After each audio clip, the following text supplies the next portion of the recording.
ಎಲ್ಲರಿಗೂ ನಮಸ್ಕಾರ. ದಿವಂಗತ ಸುಂದರ ಶೆಟ್ಟಿ ಮತ್ತು ದಿವಂಗತ ಅಂಬಾ ಶೆಟ್ಟಿ ಅವರ ಪುತ್ರಿಯಾದ ಮಮತಾ ಸುಧಾಕರ್ ಶೆಟ್ಟಿ ಇವರು ಕಲಾಕ್ಷೇತ್ರದಲ್ಲಿ ಗಣನೀಯ ಸಾಧನೆ ಮಾಡಿರುತ್ತಾರೆ. ಇವರು ತಮ್ಮ 16ನೇ ವಯಸ್ಸಿನಲ್ಲಿ ಒಡೆದ ಸಂಸಾರ ಎಂಬ ನಾಟಕ ರಚನೆ ಮಾಡಿ ಜನಮೆಚ್ಚುಗೆಯನ್ನು ಗಳಿಸಿರುತ್ತಾರೆ. ನಂತರ ಇವರು ಧರ್ಮಸ್ಥಳ ಸಂಘದ ಮೊದಲ ಅಧ್ಯಕ್ಷರಾಗಿ ಸೇವೆ ಸಲ್ಲಿಸಿರುತ್ತಾರೆ.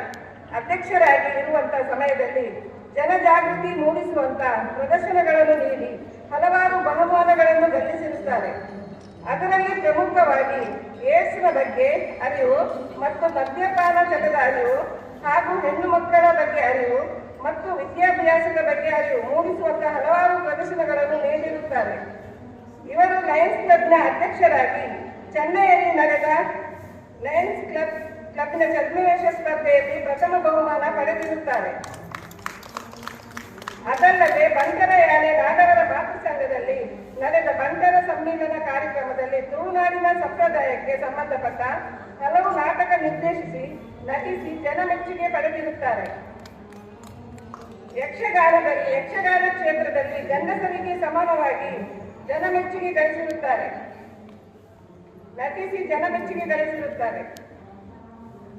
ಇವರು ಹಲವು ಸಂಘ ಸಂಸ್ಥೆಗಳಲ್ಲಿ ಅಧ್ಯಕ್ಷರು ಕಾರ್ಯದರ್ಶಿಯಾಗಿ ಕಾರ್ಯನಿರ್ವಹಿಸಿರುತ್ತಾರೆ.